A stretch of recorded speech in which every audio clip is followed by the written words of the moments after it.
ऐसा नहीं है कि कराची के नीचे दरारें नहीं हैं।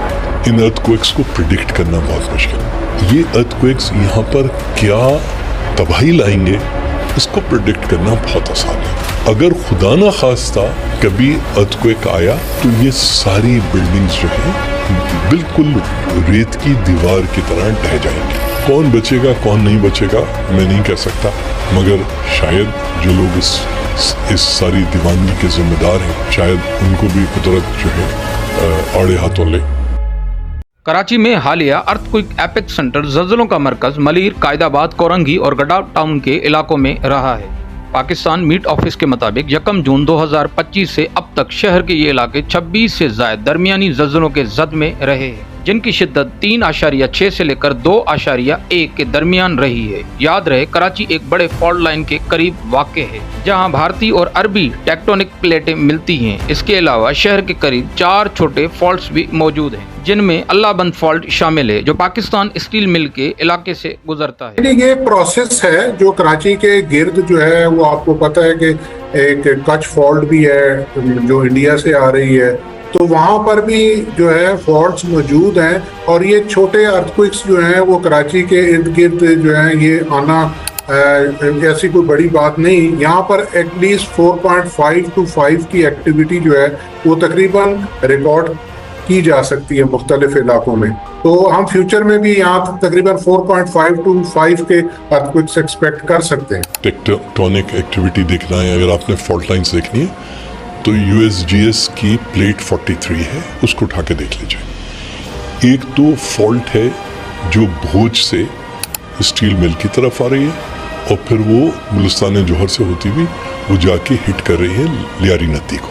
दूसरी मकरान फॉल्ट है जो मकरान से आ रही है, जो आप जिसकी आप बात कर रहे हैं, वो भी आके अल्टीमेटली लियारी नदी को हिट कर रही है।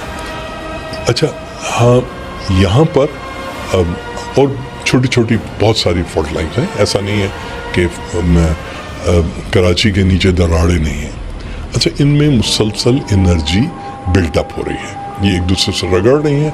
जिस तरह से तीर कमान की आप तो उसको तांत को खींचते हैं और फिर छोड़ते हैं तो वो एनर्जी पूरा तीर को ले जाती है, ठीक है, वही चीज़ बुनियादी तौर पे अर्थक्वेक होता है।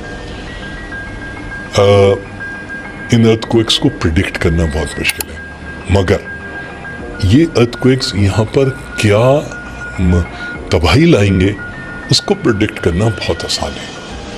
आप हर जगह पर, चाहे शाह फैसल कॉलोनी देख लें, चाहे आप कोई कच्ची आबादी देख लें, चाहे आप गुलिस्तान जौहर देख लें, चाहे आप गुलशन देख लें, चाहे आप क्लिफ्टन देख लें, ठीक है, आप लियारी पूरा देख लें।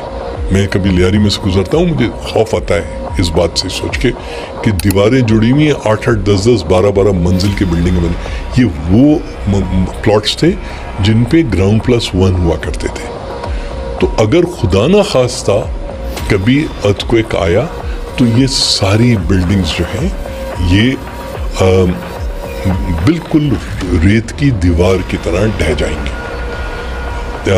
अर्थक्वेक्स के लिए दुनिया में जो बनाए जाते हैं उनके अंदर बाकायदा जो अर्थक्वेक रेजिस्टेंस के लिए अभी आपने थाईलैंड में देखा उनके अंदर बाकायदा रबर की पैड्स दी जाती हैं ताकि अगर कभी बिल्डिंग आए जाए तो वो बजाय लड़के गिर जाए, उसको जो रबर पैड्स हैं और बहुत सारी चीज़ें हैं जो इंजीनियरिंग सोल्यूशन है, वो हमारे यहाँ तस्वूर ही नहीं है। मैं कराची बिल्डिंग कंट्रोल अथॉरिटी का चीफ एग्जीक्यूटिव रहा हूँ, ये पूरी जिम्मेदारी से कह रहा हूँ कि ऐसी किसी किस्म की कोई अर्थक्वेक आता है तो उसके जो इफ़ेक्ट्स हैं उनको मिटिगेट करने के लिए हमारे बिल्डर्स ने उन्होंने कोई चीज़ रखी हो, ऐसी कोई चीज़ नहीं।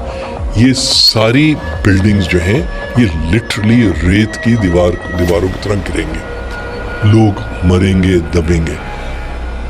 उस केस में क्या हमारे पास रिस्पॉन्ड करने के लिए fire brigade, search and rescue, ambulances, buildings को काट के अंदर से लोगों को निकालना, सरिया काटना, वो तमाम चीज़ें हमारे पास एग्जिस्ट ही नहीं करती। अगर खुदा न खास्ता कभी ऐसी कोई चीज़ हुई तो बहुत भयानक तबाही होगी। कौन बचेगा कौन नहीं बचेगा मैं नहीं कह सकता, मगर شاید جو لوگ اس ساری دیوانگی کے ذمہ دار ہیں شاید ان کو بھی قدرت جو ہے آڑے ہاتھوں لے.